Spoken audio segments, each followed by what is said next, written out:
Welcome to Australians Buying Bali, the podcast where we dive into the exciting world of property investment in one of the most beautiful places on earth. I'm Alan from dreambalihomes.com, and today we're focusing on something close to the hearts of many Australians: investing in Bali real estate.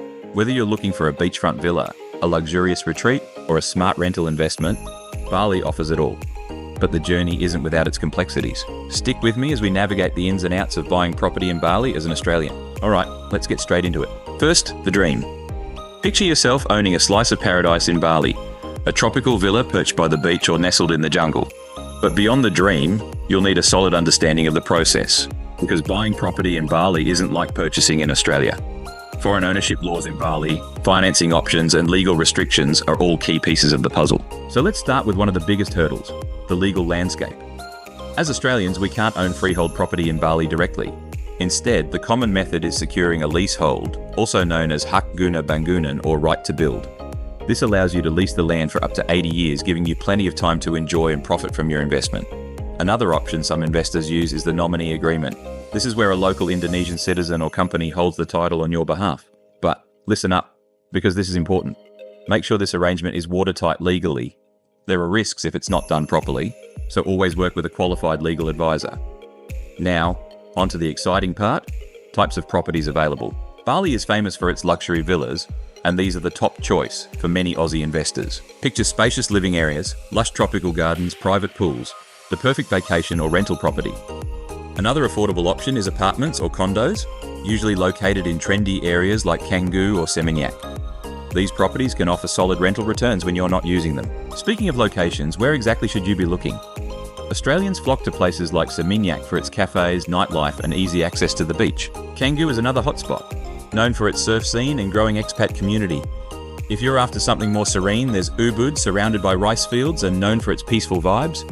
Or if you're chasing high-end luxury, the Bukit Peninsula is where you'll find breathtaking cliffside properties with world-class surf spots nearby. All right, let's talk money.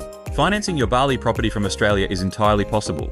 You can get loans through Australian banks that have relationships with Bali lenders, or you can even use your Australian property as collateral. But if you're leaning toward a loan from an Indonesian bank, just know that this process can be more complicated. So have your local experts lined up. Now, once you've secured the property, there are taxes and fees to think about. Expect to pay a 5% transfer tax and a 10% value-added tax on the property's purchase price. There are also notary fees, stamp duties, and other admin costs. Trust me, you'll want a local accountant or tax pro to help you navigate these. Before we wrap up, let's touch on something that makes Bali so appealing: rental income. If you're planning to rent out your property, you're in for a treat.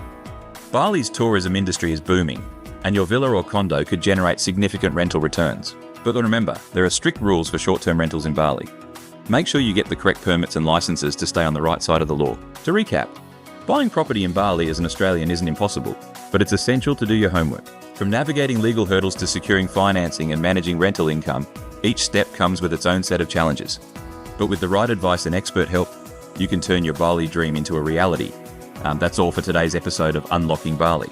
If you're thinking of taking the plunge into Bali real estate, I hope this guide has made things a little clearer for you. Remember, get the right legal advice, know your financing options, and work with a reputable agent. Stay tuned for more insights, tips, and expert interviews on how to make the most of Bali property investments. Until next time, happy investing. Have any questions? Feel free to reach out to me at info@dreambalihomes.com or visit us online at dreambalihomes.com.